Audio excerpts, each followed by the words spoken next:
여러분 안녕하십니까. 2019년 8월 21일 수요일 신문사슬 비평을 시작하겠습니다. 파생상품 관련된 매일경제 신문사슬입니다. 원금마저 날린 DLF 불안전 판매 여부 철저히 밝혀야 한다는 제목의 사슬에서 금융감독원이 해외금리 연계형 파생결합 펀드 DLF와 파생결합 정권 DLS의 원금 손실 사태와 관련해서 상품 설계에서 판매까지 전 과정에 대한 고강도 검사에 착수하기로 했다. 이런 사설을 내보냈네요. 파생금융 상품의 불안전 판매 여부를 판단하는 것 자체가 모순이라고 생각합니다. 파생금융 상품 자체가 일반 금융 상품과 같다는 전제에서 출발하고 있습니다. 하기야 금융 상품이라는 것도 문제죠. 모든 것이 상품화되는 것이 자본주의 체제라 할지라도 말입니다. 돈 넣고 돈 먹기는 사실은 사기입니다. 돈이 실물 경제 교환이나 저장 수단을 넘어 상품으로 거래되는 순간 이는 사기가 내재되어 있습니다. 그런데 국가가 보증하는 돈이나 금 등 금융상품도 아니고 파생금융상품이야말로 사기의 극치라 할 수 있습니다. 불안전 판매 여부를 파악하는 것이 아니라 거래 자체를 사실상 중지시켜야 마땅할 일입니다. 펀드 관련해서 중앙일보는 조국의 펀드 투자가 시장경제 기여라는 민주당 이런 제목의 사설을 통해서 비판하고 있습니다. 위안 보이고 고갈로 IMF 외환 위기를 맞은 이후 해외 자본을 유치하는 과정에서 정상적인 금융자본이든 특정의 사모펀드든 가리지 않았습니다. 결과적으로 대부분의 사모펀드는 불법 투기 먹튀를 특징으로 하였습니다. 만약 민주당이 사모펀드가 시장경제에 기여했다는 것을 그대로 받아들인다면 시장경제는 투기적 시장경제임을 스스로 규정하는 것입니다. 그들 스스로 투기자본의 정치적 대변자임을 선언하는 것입니다. 조국 관련해서 조선일보는 외고생이 병량 논문 제일 저자라니 수사해야 한다. 중앙일보는 특혜성 논문으로 명문대 입학 오해 아니라 수사 대상이다. 동아일보는 조국 검정 언론을 공산주의 경찰에 빗댄 여당 대변인. 한국경신문은 커져가는 조국 의혹이 국민 정서와 조금의 괴리 정도인가. 문화일보는 궤변으로 조국 비호 청와대 더는 공정정의 입에 담지 말라. 문화일보는 조국 일가 게이트 최순실 우병우보다 훨씬 심각하다라고 비난하고 있습니다. 양 진영의 정치적 공방을 넘어 권력투쟁의 양상으로 진행된 상황에서 인사청문회에서 해결될 수 없는 현실이 되었습니다. 점점 인사청문회 결과 보고서가 작성되지 않고 있습니다. 정치 검증은 사라지고 있습니다. 양 진영의 정치투쟁 때문이기도 하고 여야를 막론하고 국민 정서에 맞는 합당한 고위공직자 후보들이 없다는 것을 보여주고 있습니다. 차선이 아니라 장 논쟁만 하고 있습니다. 국민들이 볼 때는 차이가 없어 보입니다. 진영으로 나뉘어 상대를 악마로 규정하는 데만 치중하고 있습니다. 중간은 없습니다. 객관적인 잣대는 존재하지 않습니다.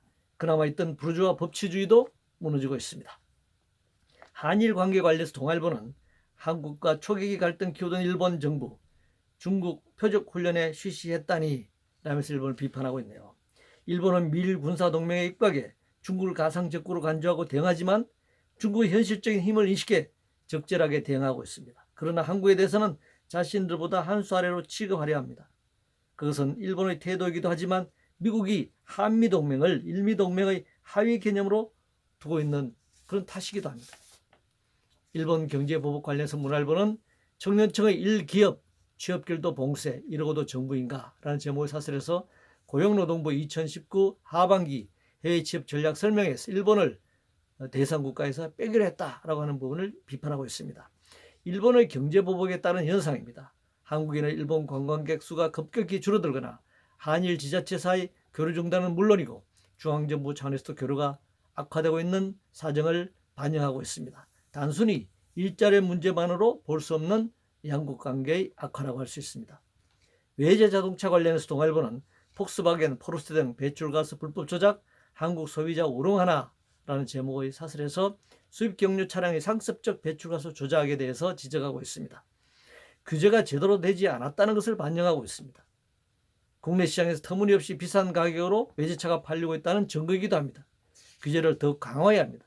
특히 환경오염에 영향을 미치는 경우 더 치밀한 사정검사가 필요합니다. 규제를 강화해야 합니다.